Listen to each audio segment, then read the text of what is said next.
can't vote for you, or any of us. We are fighting to stay alive here.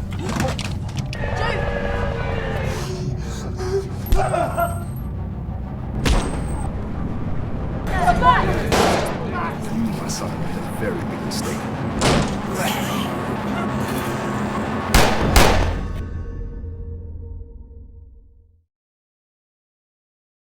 So to start off, if you'd just like to introduce yourself and then tell us a little bit about your role within the film. My name is Adrian, and I play the character of Alan in the film. Kind of a bit of the, I don't know, almost sort of the, I think before it all happened, he was the guy who wanted to be this army guy, probably watched too many sort of Rambo films when he was younger, and then suddenly this thing has happened, and now suddenly he's out there doing his sort of crazy army things, trying to work out why these creatures are what they are, and sort of being a bit, I don't know, not being the most pleasant human being on the planet, really. So that's really my character, and you can see from the film, I don't really care about anyone else. It's all about me. This is the way we like to have it for actors. It comes naturally, doesn't it? Exactly. I mean, exactly. We've got no. I mean, if you ask like an actor their opinion on something, they will only answer it in a way to make themselves look good. They don't really mean what they say. They just talk rubbish, really. There we go.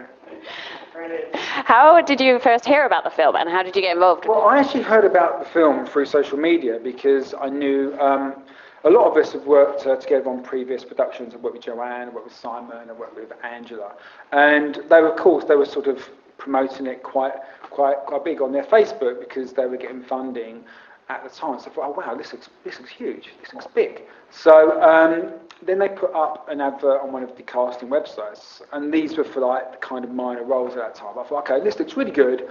I just want to get involved because it seemed to have a real good buzz and vibe, and people were kind of, I got the feeling people were just talking about it. So I thought, great, let's get involved. Went along to the casting, and I remember before I went to the casting, I was told to do this monologue. So I spent ages doing this monologue. I can do it. Get in there, didn't have to do my monologue at all. Just sat down and just talked rubbish with Adam for ages. And then I was given a smaller role, and literally about 2 or 3 days before filming started, I got a message from Adam going, "Can you call me really quickly? So it's happened." So, and he goes, "Look, one of the other actors has had to pull out, and we want you for the more major role of Alan." And I was like, "Oh yeah, great, fantastic." Okay, and then he sent over the script, and I had to learn probably about 14 pages in sort of 24 hours. And then I was there for the first 3 days of filming, which is basically all about me. So that's how I kind of got involved in it, and it was one of these things of being thrown into sort of the cauldron. And no, it was great. I'd worked with Joanna previously, so you know we knew each other's sort of bits and pieces, and it was great. And it was that thing is like they put the carrot in front of me, and I just sort of was the horse going for it, really. Yeah. It is an excellent character. You're one of my favourites, I have to say. Like you're my favourite interviewer today, right now, in the past hour. Okay, who knows later? You know what I mean? They might give me a bigger compliment. I don't know. So, are you a big fan of the horror genre in general, or are you more? I'm actually extremely squeamish. Yeah, I remember doing this film a few years ago called After Darkness, and they did they revamped it up so it could sell more. And I went to see it at the London Independent Horror Festival, and the first bit was all this blood and guts everywhere, and I was literally like that. Seriously, if I see blood and guts, like the Saw films, I mean, it was just a waste of time me renting them because I was literally constantly like that. So, fan of horror, more the kind of suspenseful horror, the Jaws, the sort of the aliens, you know, where things just pop out, where sort of your mind is expecting a lot more, so that freaks you out. The visual stuff, to be honest, grosses me out, and after a while you get kind of a bit immune to it. It's the horror that sort of what's under the bed, what's around the corner, what's hiding in the forest, and that's the kind of horror that really gets me.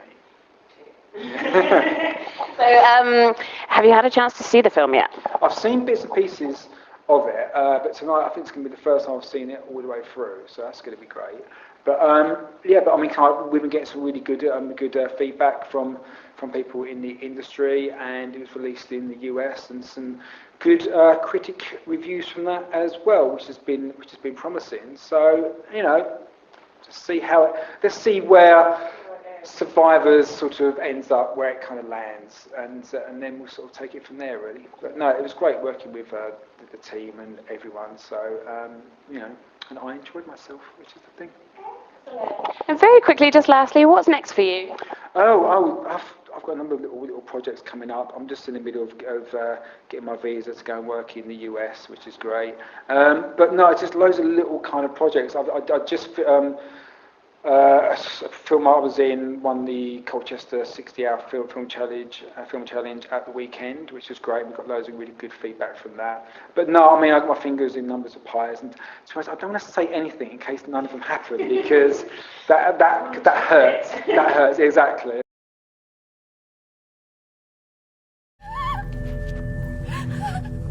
You can do